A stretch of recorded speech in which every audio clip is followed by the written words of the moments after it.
ተመልካቾቻችን ከረፍት ተመልሰናል። እየተከታተላችሁ የምትገኙት የህያው ምስክር ሳምንታዊ ቴሌቪዥን ዝግጅታችን ነው። የዛሬ እንግዳችን ደግሞ ወንድማችን አለማየሁ ስንታየው የእንግዲህ ወታደርነት ህይወት ታሪኩን እየነገረን ነበር። እንግዲህ በወታደርና ውስጥ በጣም ብዙ በርካታ እኛ ክርስቲያኖች ልንማረው የሚገባው ብዙ ነገሮች አሉ። ምክንያቱም ብዙ ጊዜ እኔ የክርስቶስ ወታደር ነኝ እንላለን።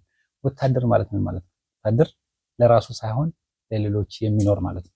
ራሱን ለአደጋ አሳልፎ ሌሎችም በሰላም እንዲኖሩ የሚያደርግ ማለት ነው። ይህ እንግዲህ በምድራዊ እናየዋለን፣ በክርስትናም እንደዛ እናየዋለንና ከዛ ጋር ነው እንግዲህ አገናኝቼ ያው ከውትድርና እግዚአብሔር አወጣኝ። እንዴት ወጣ? ከዛ በኋላ ጦርነቱ አበቃ ወይስ ምን ተፈጠረ? ጦርነቱ እንግዲህ በሰው ኃይል ሳይሆን በእግዚአብሔር ኃይል አበቃ። በወቅቱ አበቃ። በአምቦ ግንባር ይሄ በኤርትራ እና የኢትዮጵያ ያኔ በቲፒኤልኤፍና ኢፒኤልኤፍና ኢትዮጵያ ወታደር አሁን እዚህ በኢፒኤልኤፍና ቲፒኤልኤፍ በነበረ ውጊያ ጊዜ ነው እና ያንን ብዙ እንትን ነበረ። በአምቦ ግንባር ነው የገባሁት። መጨረሻ ላይ ኢህአዴግ ወደ አዲስ አበባ ሲገባ ኮሎኔል መንግስቱ ሲወጡ የት ነበርክ? እዚሁ አምቦ ነበርኩ። አምቦ ነበር። እዛ ሆነን የሰማኸው? አዎ አምቦ ሆነን ምን ነበር የተፈጠረባችሁ ስሜት? መደናገጥ ነው የነበረው። እኔም ብቻ ሳይሆን አገሪቷ ሙሉ ደንግጣለች። ስለዚህ ሰራዊቱም ከኮሎኔል መንግስቱ መውጣቱን በሚሰሙ ጊዜ በየፊናው መሄድ ጀመረ እንጂ መከላከልንም አላረገም። እንግዲህ አምቦ ላይ እኮ ከፍተኛ ጦርነቱ አንድ ሁለት ጊዜ ነበረ። አምቦ ትልቅ መስዋዕት የከፈለ ህዝብ ነው የአምቦ ህዝብ እና ሌላ አጋዥ አጣ። ሌላው ኢትዮጵያ ክፍል እንደ አምቦ አልሆነም። አጋዥ አጣ።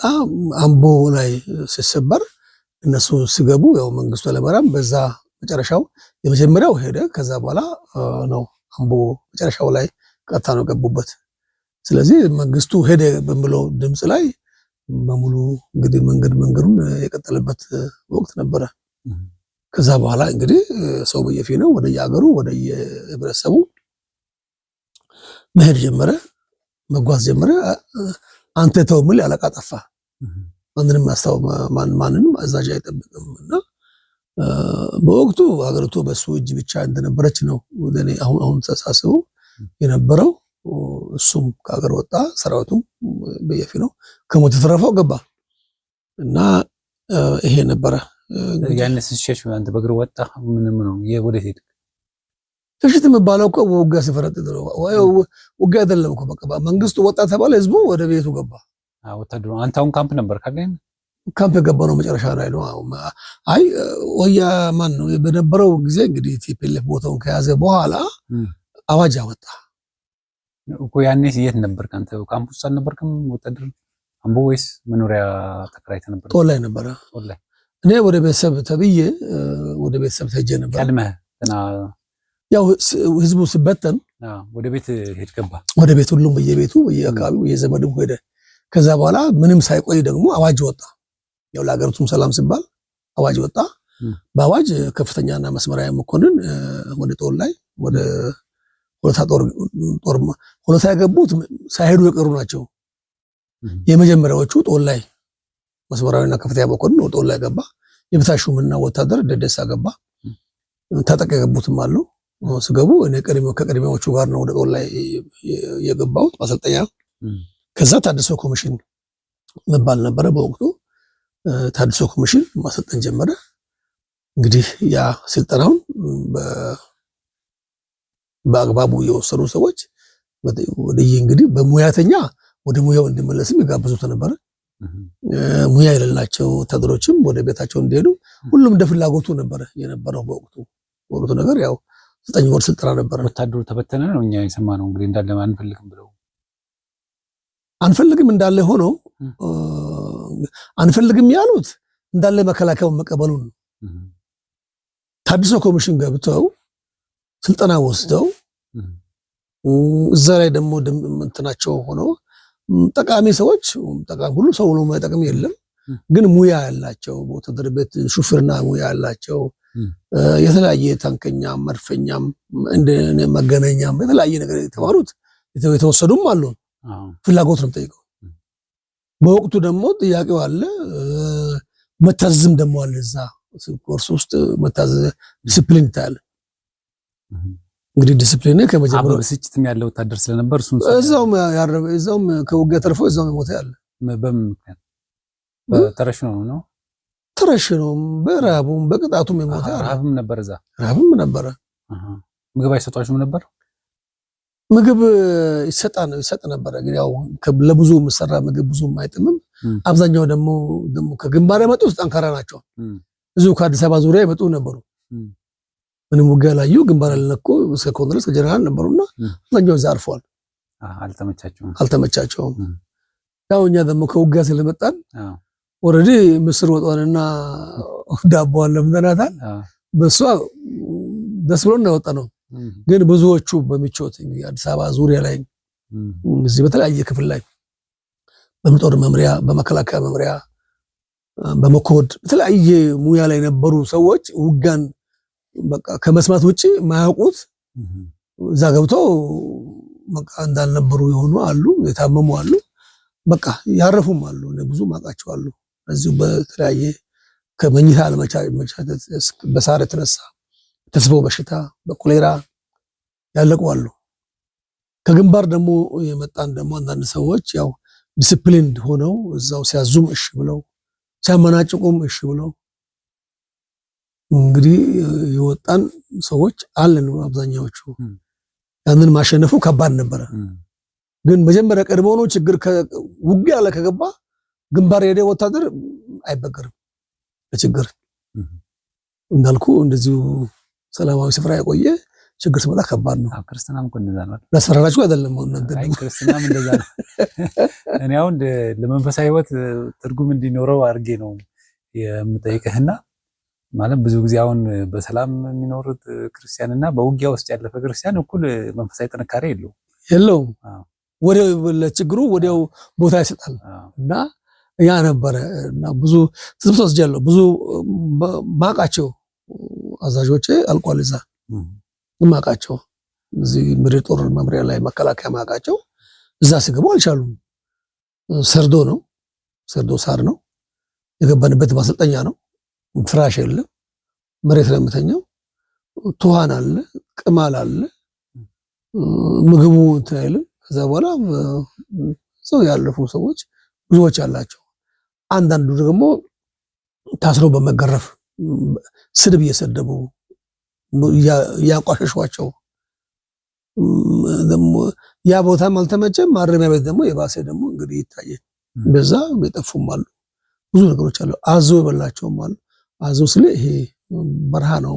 ከጦር ላይ ማሰልጠኛ ማዕከል ስትወጣ ወንዞች አሉና ያ ወንዞችን መሻገር ከባድ ነበር እና በዛ ውስጥ ያለፉ ለመሸሽ ሞክሩ ማለት ለመሸሽም ሲሞክሩ የተመቱ አሉ። ጅብ የበላቸው ብዙዎች አሉ በሰላማዊ ጊዜ ላይና ስለዚህ ያን ያክል ደግሞ አብዛኛው ደግሞ ጥሩ ሆኖ የወጣም አለ። በየቤተሰቦቹ ሄደው አሁን ትላልቅ ሰው የሆኑ ሰዎችም አሉ፣ አገኛቸዋለሁ።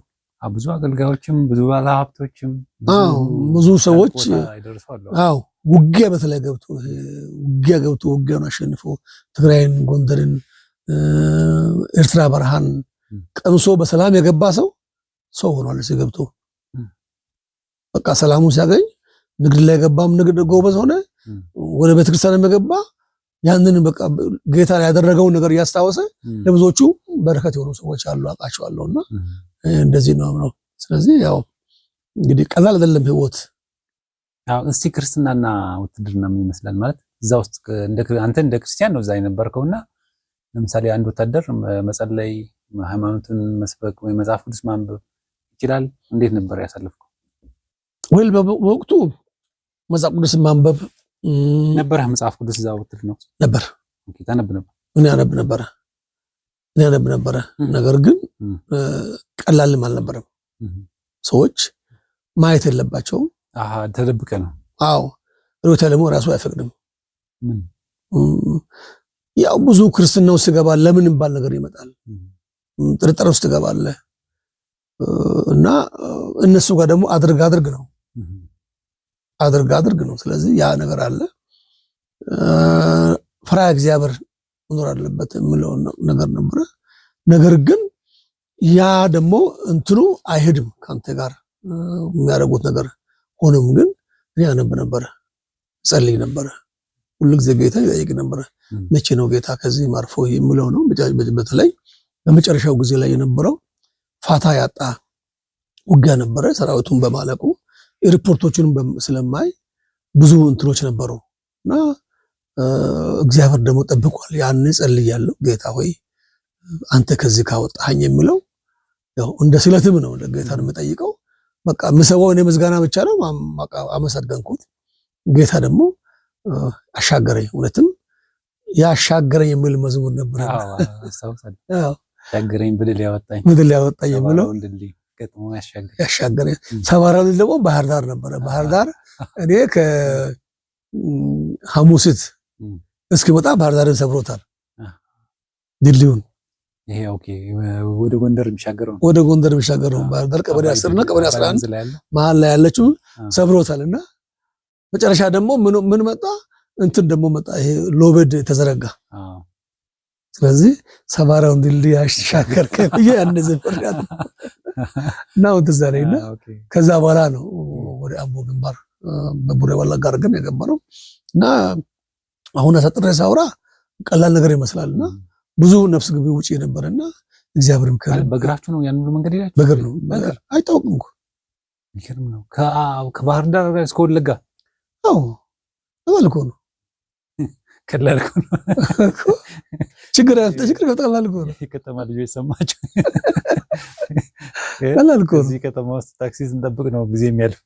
እኔ አሁን ከዚህ ወጥቼ ወደ ሰሜን ማዘጋጃ በእግሬ ከዚህ አለው ችግር የለም። ምን ያህል ቀን ፈጅባችሁ ወደ አምቦ ለመድረስ? ወይል በ3 ወር ገባን። 3 ወር እየተዋጋን ነው። እየከፈትን እየተዋጋን ነው። እነሱም ሲያባርሩ እኛም ያው አስከተልናቸው ነው ወደ አዲስ አበባ ገባ ነው። ኦኬ እነሱ እየመጡ እኛም ፈቅ ያለ መጨረሻ እዚህ ላይ ደረስና እና 3 ወር ውስጥ ነበር መምሪያ እየቀየርን ከባህር ዳር ወጥተን ወደዚህ ወደ ደንግላ አካባቢ አረፍን። ከደንግላ ወጥተን ደግሞ ወደ መራዊ ተጠጋን። ከዛ ወጥተን ደግሞ ወደ እንትን ድረስን ቡሬ ወለጋ። በቡሬ ወለጋ ቆይተናል። መርቆስ ማለት ነው ቡሬ ወለጋ። ከዛ አልፎ በቡሬ ወለጋ አረግና ደግሞ ወደ በረሃው ተሻገርና ወደ ወለጋ ውስጥ ገባል።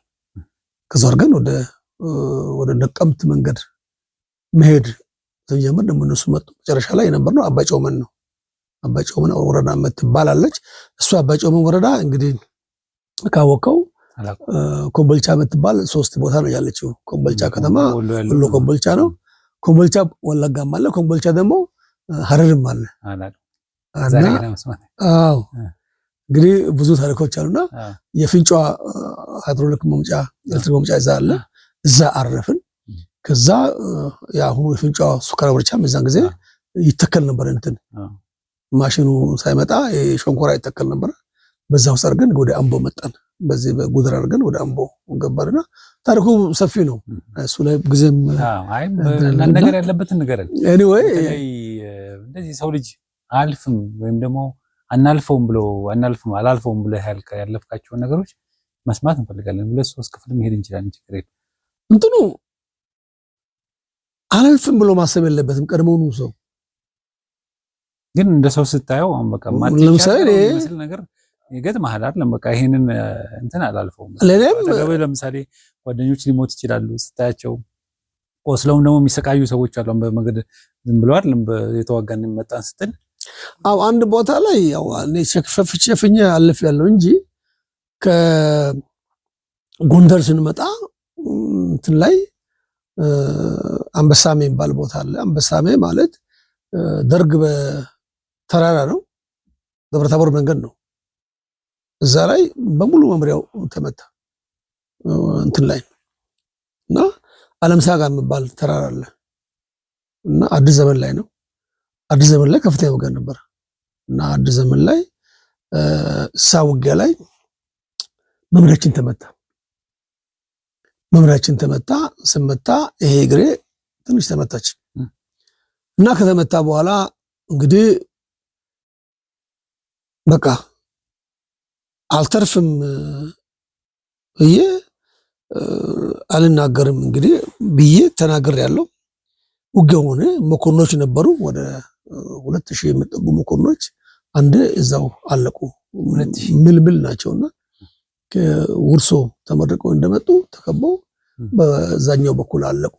ወደኛ በኩል ደግሞ ሲደርሱ ደግሞ ተከበብን። ብዙ እንትኖች ላይ አለፍን። ወደኩት። ሬሳ ነበረ በሙሉ። ይሄ መረዳው ሬሳ ነው እና ተኩስ አጨዳ ነበረ። ተኩስ እንግዲህ ሩምታ ተኩስ አለ። አለምም ተኩስ አላማ ያስፈልገው ማጨድ ነው እንግዲህ። ስታጭደው ያገኘው ነገር እንጨቱንም ሳሩንም እየመታ ሰውንም ያገኛልና እዛ ውስጥ አጋጣሚ ትንሽ ተሰማኝና ወደኩት። መሀል ላይ ሬሳ ወደቀ። የዛ ሁሉ የሚወጣው ደም ይሄን ሸፈነ። እኔን ሸፈነና መጨረሻ ላይ ሳስበው መዘገንን እንግዲህ ሰራዊት ቼክ ያደርጋል። የወደቀውን የሞተውን ለመለየት ካለው በሳንጃ እየወጋ ይሄዳል። ነፍስ ካለው ይላል። ምንም ጀግና ሆኖ ዝም ብሎ ሲወጋ ብለዋ ሲወጋው ዝም አይልም እና ያንን እንዲህ ወግታ አንድ ሴት ወታደር እንዲህ ወግታ አለፈች። እንደኛ ምንለውና አታልፍም፣ አትምርም። ሴት ተዋጊዎች አይምሩም። ሴት የሚዋጉት እዛ ሴት ተዋጊዎች አይምሩም። ወንድ እንኳን አዛኝ ነው የሚባለውና በተፈጥሮ እያየነው እንደዛ ነውና እንዲህ ወጋችና አንድ እግር አሳልፋ ያኛው ወጋች። እኔን ጥላ ሄዳ እኔ ያኛው የሞተ ነው፣ እኔ በሞት ነው ያለው። ከዛ በኋላ ሶስተኛው ቀን ወደ ገበሬ ቤት ሄጄ አይተም ተፈቀቀ ወጣ። ቀስ ብዬ ሩምታው ምኑ ዝም ስል ወደ ገበሬ ቤት መጣውና ገበሬ ያገኘ። ከዛ በኋላ በጨርቅ ላይ የኔን ሱሪ ቀደው እዚህ ጋር አሰረ። ቀስ ብዬ ሄጄ ደግሞ ወደኛ መምሪያ ደግሞ ወደ ሐሙሴት እነሱ ይሄ አልፎ ሄዱ ማለት ነው። ሄዱ አልፎ ጨርሰው በቃ አድርጎ በቃ ግማሹን እዛው የሚንቀሳቀሰው እዛው በቃ አላገለሉም፣ አላነሱትም። ብዙ ነው አይችሉም። በቃ አንድ 10-15 ሰው ነበር የመጣው። ማረዳውን እንዲህ እየወጋ ቼክ ያደረገ የተንቀሳቀሰውን እዛው ከዛው አለፉ። እኔ ደግሞ ተረፍኩና ተፎቀ ሰው ቤት ገባሁ። ከዛ በኋላ ያቺን ደቂቃ አስተያስተው አሁን በዛች ደቂቃ እንደዛ ያርገች ስታልፍ ምን ተሰማህ? አሁን እዛ ቦታ ላይ ሆነ ልክ እንዲህ አሁን ሬሳ መሀል ያለው የሰው ደም ውስጥ እየዋኘህ ነው። እዚህ ጋር ደግሞ የምትገል ወታደር መታለች። አንተ አሁን በዛ ሰዓት ተርፌ ለዛሬ በቃለሁ ብለህ ታስበው ወይስ ምንድን ነበር ያዘ? አላሰብኩትም። ምን ነበር ታስበው ነበር? መትረፍ አላሰብኩትም። አሁንም ቢሆን አለዋ ከዛ በወጣም ይይዛሉ የሚል ግምት ነበረኝ። አትሊስት ስትንቀሳቀስ አይገሉህም፣ ይማርኩዋል። ግን በዛ ወቅት ላይ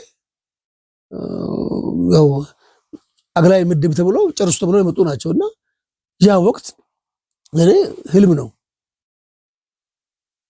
ያ ወቅት ተመልሼ ያቤት ያረፍኩበትን ገበሬ እጄ አግጭ ጠይቄዋለሁ። አረ አዎ ዋው የሚገርም ነው። ያንን ገበሬ እሺ ብሎ ራሱ ደፍሮ አንተን ማከሙ ራሱ ይሄ ትልቅ ጀግንነት ነው። አዎ እሱ ይሄን ጨርቅ አቃጠለና ጨርቅ አቃጥሎ በእሳት አቃጠለና አርጎ ላይ ደሙ ሁሉ ላይ አቃጠለ። የጮኩት ልጁና አባቱ ይዘው ከዛ በኋላ ይሄንን እንዳለ አሰረ። አንተ ብቻ ነህ ወይስ ሌላ? እኔ ብቻ ነኝ። ነው የተረፈ የለም ይወጣ የለም። በተለይ በሌላ ነገር ከወጣ አላውቅም። በወቅቱ እኔ ብቻ ነኝ። አንተ አገኘኸው? ከዛ ወጣው። አሁን ገበሬው ምን አለ?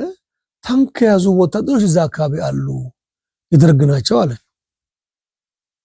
የመንግስቱ ወታደሮች እዛ አካባቢ አሉ ሲባል አድርሰኝ ብየው በሌሊት እንደመሸከም አድርገው እንግዲህ ቅርብ ነች። አለምሳጋ አለች፣ ወረታ ከተማ አለ። ከወረታ ከተማ ካለፈ ሐሙሲት ነች። ቅርብ ናቸው። ወደ ባህር ዳር መስመር ነው። ይሄኛው ወደ ወረታ ማን ነው? ወደ ወልዲያ መስመር ነው። ከዛ ሰውየው ገጠሩ ይዞ ወስዶ አስረከባቸው። ከዛ ሕክምና መጥረኛ ሕክምና ይዤ ወደ ዳንኩ ማለት ነው። እና ገና ተመልሰህ ገባህ? ተመልሼ ውጭ ሀገር መጥቼ በጀ ነው ሰውየው ያየሁት።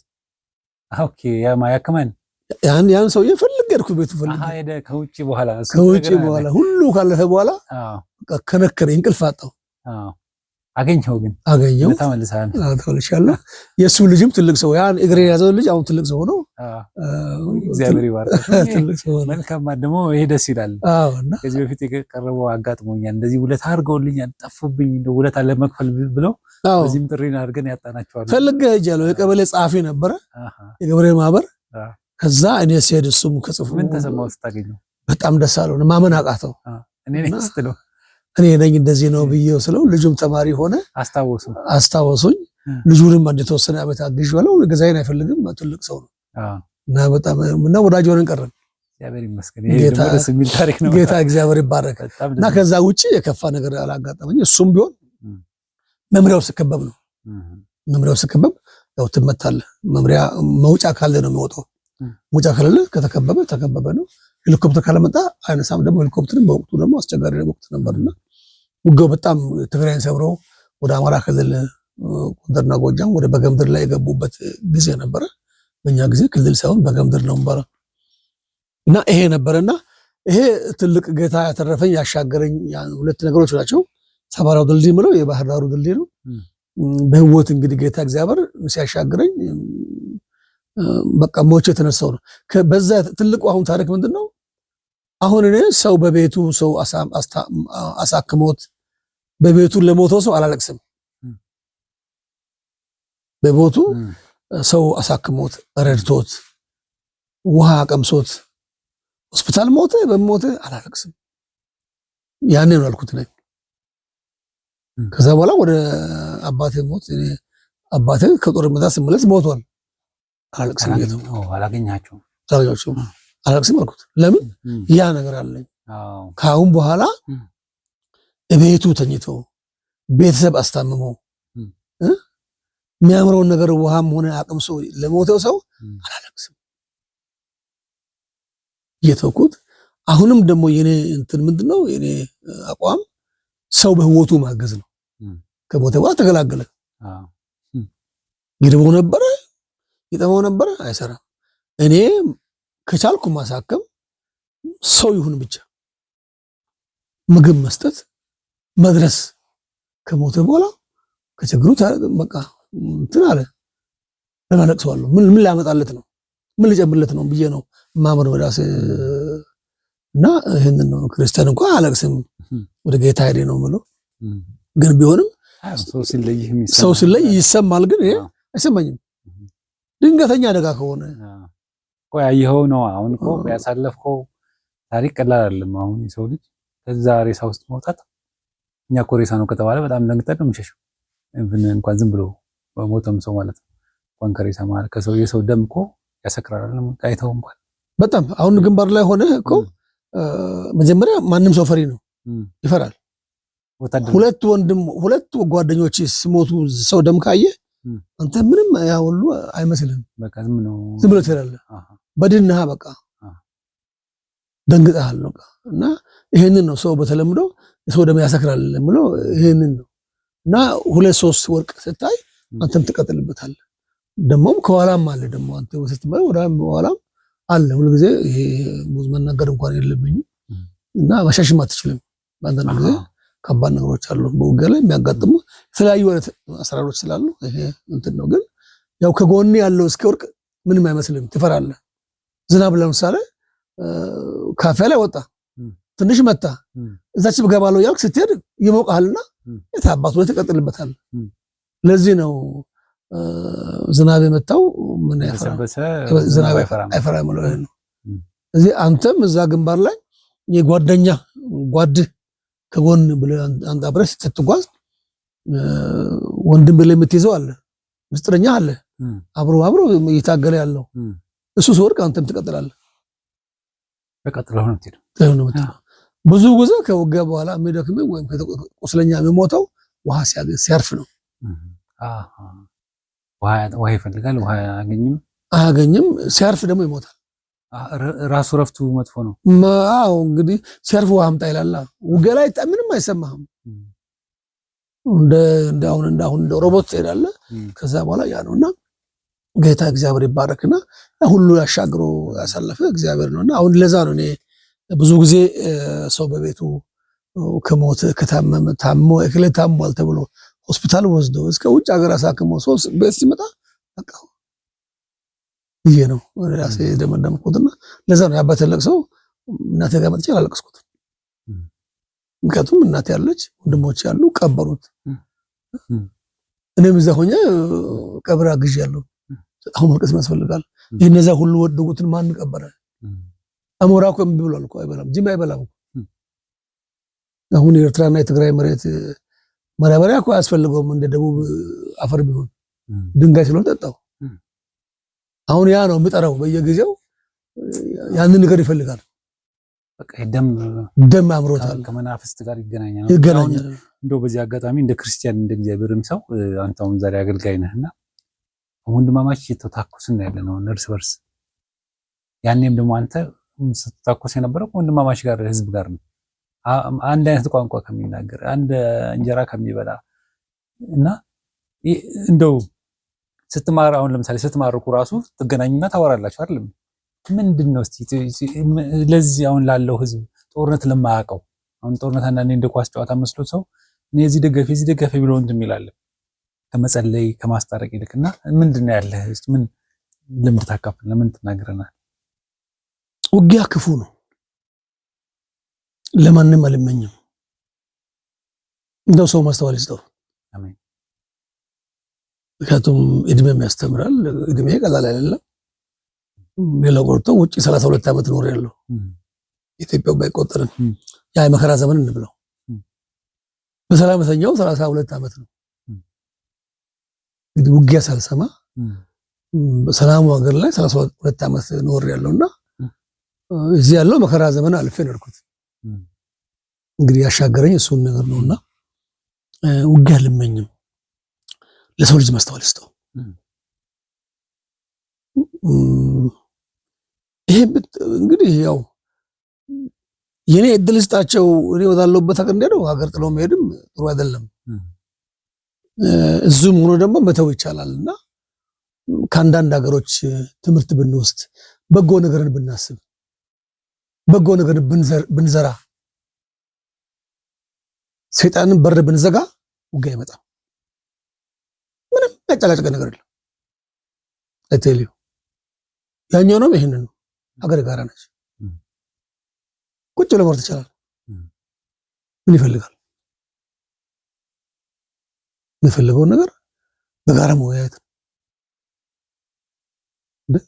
አባት ከሞተ በኋላ እኮ ወንድምና ወንድሞች ውጪ የሞተው ልጅ እንኳን ስራገፍ መጥተው እኮ ተከራክረው ሀብት ይካፈላሉ አይደል? ፖለቲካም በጠረጴዛ ዙሪያ አድርገው መወያየት። ትልቁ ነገር ደግሞ ያለቆች ልጆች አይሞቱም፣ የድሃ ልጅ ነው የሚሞተው። ያንንም አስብ። የሰውን ደም በቃ በቁም ነገር ቆጥሮ መተው፣ ይቅርታ መባባል፣ ይቅርታን ባህል ማድረግ። አሁን የማንም ወገን ሆኜ አይደለም፣ የዛም የዚህም ወገን ይቅርታ ከተባባለ ሰይጣን እኮ ነው የሚያዋጋው። ወንድሙን የምጠላ ሰይጣን ነው።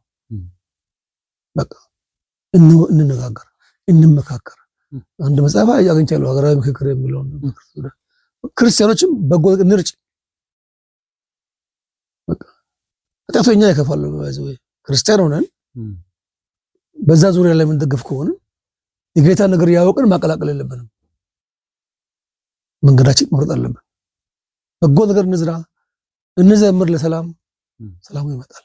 አሜን። ለመንግስታት ለሀያላን ደግሞ ለአቅም ላላቸው ማሰር ማዝመት ለምችሉ ማስተዋል ይስጣቸው። ለማንኛውም ቀሪ ታሪክ ገና አልተነካም። ስለዚህ ዛሬ ጨርሰናል። የሚቀጥለው ሳምንት ቀጣይ ታሪክ እንቀጥላለን። ተመልካቾቻችን ሰዓት በማለቁ ምክንያት የዛሬ ዝግጅታችን እዚህ ላይ ለማለቅ እንገደዳለን። እንግዲህ ቀጣዩን ታሪክ ጠብቃችሁ እንድትሰሙ በጣም ብዙ የምንማርበት ብዙ ደግሞ የተነካውበትን ምስክርነት ነው። እንግዲህ የሚቀጥለው ላይ ደግሞ ብዙ ነገር እንሰማለን ብዬ ተስፋ አደርጋለሁ። እንግዲህ ስለ ሰላም ኢትዮጵያኖች ሁሉ ባካችሁ በእጃችንን ሰላም እንያዝ፣ እርስ በርሳችን እንዋደድ፣ እንፋቀር።